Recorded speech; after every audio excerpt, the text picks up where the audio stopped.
अस्सलाम वालेकुम। मैं हूं आपका होस्ट जहांगीर असलम बलोच। और जिन जिन लोगों ने आपकी अदालत शो को सब्सक्राइब नहीं किया वो पहले सब्सक्राइब कर लें, क्योंकि मैं रोज़ एक नए मुकदमे के साथ पेश होता हूं। और आज एक महान हस्ती हमारे साथ मौजूद हैं। और डॉक्टर साहब एक जामे शख्सियत के मालिक हैं और इनको अरफन मौला भी कह सकते हैं, क्योंकि पीएचडी डॉक्टर भी हैं, तजिया निगार हैं, सियासी तजिया निगार हैं, सियासत को बारीक बेनी से देखते हैं और कालम नवीस भी हैं और माहिर कानून भी हैं। और तकरीबन 50 से ज़ायद किताबें अब तक डॉक्टर जीएम चौधरी साहब जो कि लिख चुके हैं और मुख्तलिफ़ यूनिवर्सिटियों में ला की किताबों में पढ़ाई जाती हैं। और इसके अलावा और भी जो है डॉक्टर साहब की खिदमात हैं, सोशल के हैं और सहाफ़त के भी हैं, वकालत के भी हैं। और डॉक्टर जीएम चौधरी साहब, आपका बहुत शुक्रिया, आपने टाइम दिया। आपसे आज मैं जानना चाहूँगा कि कल सेनेट के इलेक्शन होने जा रहे हैं और इलेक्शन कमीशन ने जो 48 सेंटर्स की कामयाबी का नोटिफिकेशन जारी कर दिया है और ये नंबर गेम है, आपको मुझसे ज़्यादा बेहतर पता है। अब आप क्या समझते हैं कि चेयरमैन सेनेट कौन जो है बन पाएगा? ये जी आपने बड़ा इम्पोर्टेंट इशू जो है वो सामने लाया है और यकीनन आज तक मैंने ये कभी नहीं देखा कि सेनेट के इलेक्शन जो है उस पर इतनी ज़्यादा प्रिडिक्शंस यानी कि पेशगोइयाँ की जा रही हूँ। चूँकि इससे पहले जो भी सियासी पार्टियों की पोजीशन होती है वो बहुत क्लियर होती है, इतनी गैर यकीनी सूरत हाल नहीं होती। और उसकी वजह यह है कि इस वक्त जो अपोजिशन का अलायंस है, कहा यह जाता है जी कि उनके पास 50 से ज़ायद जो हैं वो सेनेटर्स हैं, जबकि उसके बरक्स गवर्नमेंट जो है उसके पास 50 से कम सेनेटर्स हैं। जबकि सेनेट की टोटल सीटें जो हैं वो 100 हैं। तो इसका मतलब ये हुआ कि जिसके पास भी 50 या 50 से ज़ायद की मेजॉरिटी होगी, उस पार्टी का जो सेनेटर है वो चेयरमैन और डिप्टी चेयरमैन मुंतखब होगा। तो जैसे ही आपको पता है कि ये यूसुफ रज़ा गिलानी साहब सेनेटर मुंतखब हुए हैं और नोटिफाई हुए हैं, तो जो अपोजिशन पार्टीज़ हैं उनका ये ख्याल है कि अगर उन्होंने यूसुफ रज़ा गिलानी साहब को चेयरमैन सेनेट मुंतखब करा लिया तो उन्होंने इमरान खान गवर्नमेंट की कमर तोड़ दी। यानी कि फिर उनके लिए वज़ीर आज़म को कमज़ोर करना, डिस्टेबलाइज करना या उनकी हुकूमत को मज़ीद थ्रेट्स जो है असेंबली के अंदर लाना जो है वो बहुत आसान हो जाए।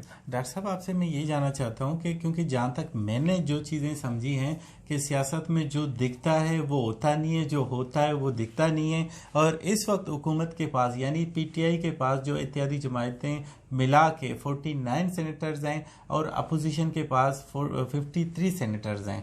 अब आप क्या समझते हैं, क्योंकि इस वक्त इमरान खान जो कि वज़ीर आज़म पाकिस्तान है वो कह चुके हैं कि यहाँ पर जो सेनेटर्स बिके हैं, ख़ासतौर पर आईसीटी के सीट पर जो कि यूसुफ रज़ा गिलानी अपोजिशन के उम्मीदवार थे, नंबर गेम जो कि हुकूमत के पास उस वक्त 181 की थी और अपोजिशन के पास 69 की थी। इसके बावजूद यूसुफ रज़ा गिलानी 5 सीटों से जीतकर मुंतखब हुए थे सेनेटर। हुकूमती वफाकी वजीर को भी वो मात देने में कामयाब रहे हैं। अब आप क्या समझते हैं कि हुकूमत अब जो है पैसे लगाकर, यानी इमरान खान के अपने अल्फाज हैं, मैं कोई नई अल्फाज यूज़ नहीं कर रहा हूँ, आपको बेहतर पता है कि हॉर्स ट्रेडिंग करके पैसे लगा करके इमरान खान ने खुद कहा है कि मेरे सेनेटर्स बिके हैं। तो अब 6 सेनेटर्स की जो कमी है उनको जो है ख़रीद कर वो पूरा किया जाएगा या होगा क्या? मुझे इन चीज़ों का ज़्यादा इल्म नहीं है। देखिए जी, जहाँ तक ख़रीदो फरोख्त का ताल्लुक है वो तो बिल्कुल आपके सामने है। उसमें प्राइम मिनिस्टर की स्टेटमेंट्स आ चुकी हैं। सारा जो हमारा इलेक्ट्रॉनिक मीडिया है उस पर वीडियोस चल चुकी हैं, चल भी रही हैं, अभी आज भी आप देख सकते हैं। तो देखें, ये मैंने आपको पहले बताया कि ये पहला सेनेट का इलेक्शन है जिसमें इस कदर गैर यकीनी कैफियत है। उसकी वजह यह है कि डिफरेंस बहुत कम है। देखिए, अगर पार्टी पोजीशन क्लियर हो, फ़र्ज़ करें कि 100 का हाउस है और उसमें हुकूमत के पास या अपोजिशन के पास 60 सीटें हैं और गवर्नमेंट के पास 40 सीटें हैं, तो फिर तो उसमें कोई कॉन्टेस्ट नहीं होगा, उसमें बहुत ज़्यादा ख़रीदो फरोख्त भी नहीं होगी, यानी कि हार्स ट्रेडिंग नहीं होगी। अब चूंकि ये एक बड़ा मार्जिनल डिफरेंस है, 2-3 सीटों का डिफरेंस है, एक दो वोटों से जो भी चेयरमैन बनेगा वो बनेगा, तो इसलिए ये एक इंतहाई बेयकीनी की कैफियत है। और यकीनन पार्टीज़ जो हैं वो अपनी तरफ, एक तो उनके तयशुदा सेनेटर्स हैं और यकीनन एक दूसरे के सेनेटर्स में से एक दो बंदे जो है वो तोड़े जाएंगे, और जो भी पार्टी, अगर तो अपोजिशन अलायंस 2-3 बंदे तोड़ने में कामयाब हो गया, हालांकि उनके पास वाज़ेह मेजॉरिटी मौजूद है, तो अगर गवर्नमेंट 2-3 अपोजिशन के सेनेटर्स तोड़ने में कामयाब हो गई तो यकीनन गवर्नमेंट का चेयरमैन होगा। अदरवाइज़ फिर यूसुफ रज़ा गिलानी जो हैं, अगर फेयर तरीके से इलेक्शन होता है तो फिर वो चेयरमैन होंगे। बाकी रहा आपका ये सवाल कि ये कैसे होगा, यकीनन देखें जी, कोई लालच के बगैर तो इतनी बड़ी फ्लोर क्रॉसिंग अपनी पार्टी छोड़ के वोट नहीं देगा। अब ये मैं नहीं कह सकता जी कि किसी ने क्या कीमत वसूल की है, ये भी आपको अगले 2-4 दिन में पता चल जाएगा कि किसने कितनी कीमत वसूल की। वैसे आप किसके चेयरमैन को आप देख रहे हैं? हुकूमती उम्मीदवार की चेयरमैन बन पाएगा या जो है अपोजिशन का? देखिए जी, इस वक्त जो फिगर गेम है, जिसे आप रियलिस्टिकली असेस कर सकते हैं, अगर आप आदाद की गेम को देखेंगे तो फिर अपोजिशन जो है उसका चेयरमैन बनने के ज़्यादा चांसेस हैं। लेकिन देखें, वो अपोजिशन क्या कहती है जी कि एक जरदारी सब पे भारी, तो देखें कि असेंबली में तो फिर भी ज़्यादा वोटों का डिफरेंस था, तो यहाँ पर तो बहुत नैरो मार्जिन पे गेम है। अब देखते हैं कि जरदारी वाकई भारी साबित होता है या जरदारी का वज़न कम हो जाता है। ये बेसिकली जी यूसुफ रज़ा गिलानी साहब का वज़न नहीं होगा, ये जरदारी का वज़न होगा।